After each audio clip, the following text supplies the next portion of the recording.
As we practice self-enquiry, the force of our identification becomes weaker.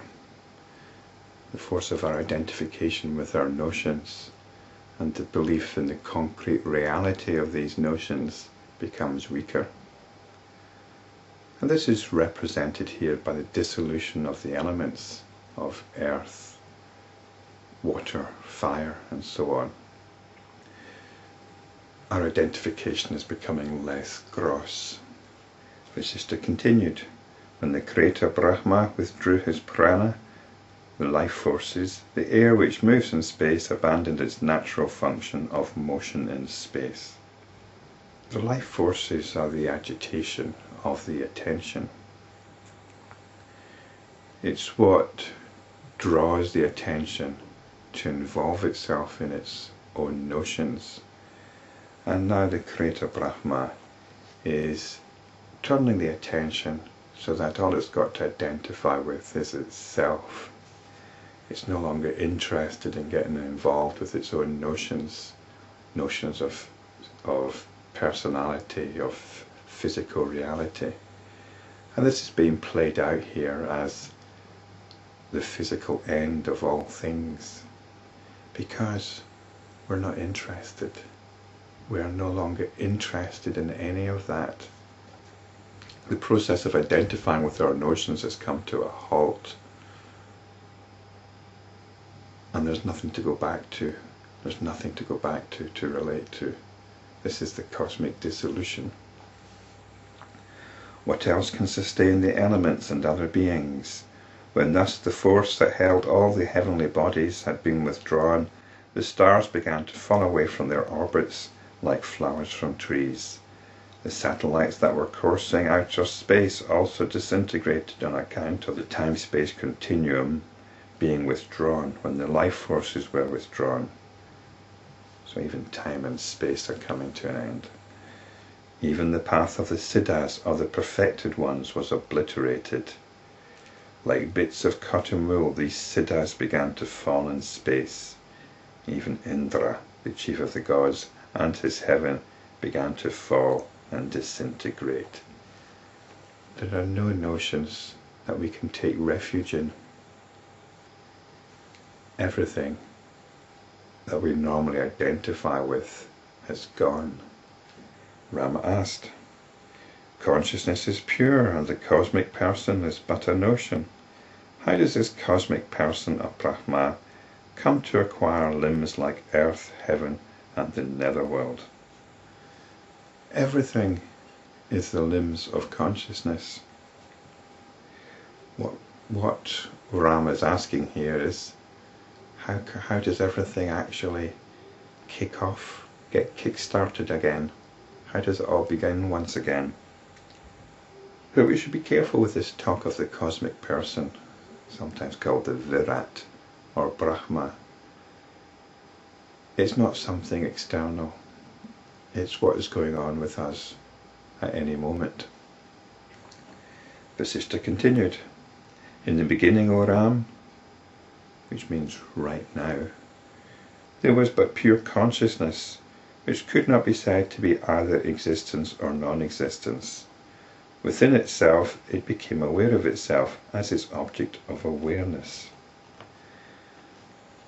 The very nature of consciousness is identification. In fact, we could probably stop using the word consciousness and talk about identification. When consciousness identifies with something, there's only the something. Here is a glass with some water in it. It's an object. There's only the object here. Consciousness identifies with the object.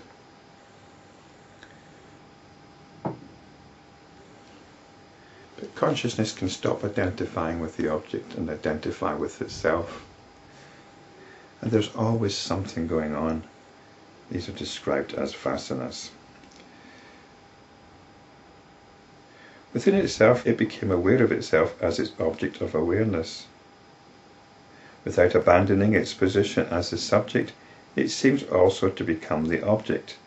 That is the jiva from which the mind, etc. arise. However, all these are non-different from pure consciousness. So there's always something going on. There's always something for consciousness to identify with, no matter how subtle or slight. Consciousness is vibrant. There is no such thing as absolute nothing. That's only a notion. When the mind, which is also pure consciousness, thinks, I am space, it experiences space, though such space is non-existent. If consciousness identifies with more than one thing, then we have space and we have time. This might seem very mysterious, but we do it every night when we're dreaming. We create as much space as we need in our dream, don't we?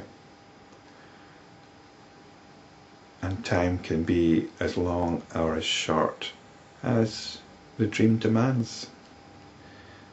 The phenomenon of dreaming should not be ignored. The phenomenon of dreams is extremely important for understanding what's going on.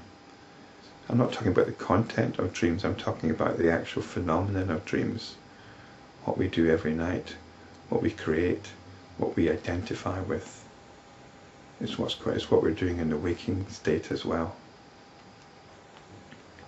And yet we like to think our waking state is more real than the dream state, even though the dream state is just as real, if not more real, at the time. The self, or pure consciousness, is void and immaterial. As long as there is the notion of the physical universe, consciousness experiences it as if it were real. When it so wills it, it winds up this creation, which then comes to an end. So the notion of the physical universe is something that consciousness identifies with.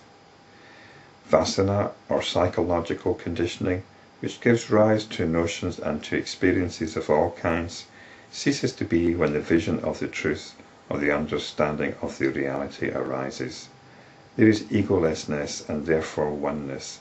Liberation or moksha alone remains after that. This is the nature of Brahma. This is how the world exists as the body of Brahma, the cosmic person. The notion that arises in that cosmic person appears to be this universe. It is pure void. In fact, there is no such thing as the world, nor what can be regarded as you or I. When we wake up, we slap a label on all the experiences we've had when we're asleep. We call it dream. And when we wake up from what's going on in our waking state, we can slap a label on it and call it void. In pure and indivisible consciousness, what is the world? How and by whom is it created, and with what materials or cooperating causes? It appears, but it is no more than an illusory appearance. It is neither one with the infinite consciousness nor different from it. There is neither unity nor diversity. Infinite, indivisible consciousness alone is the reality. Hence, live free from all conditioning, acting spontaneously and appropriately in each situation.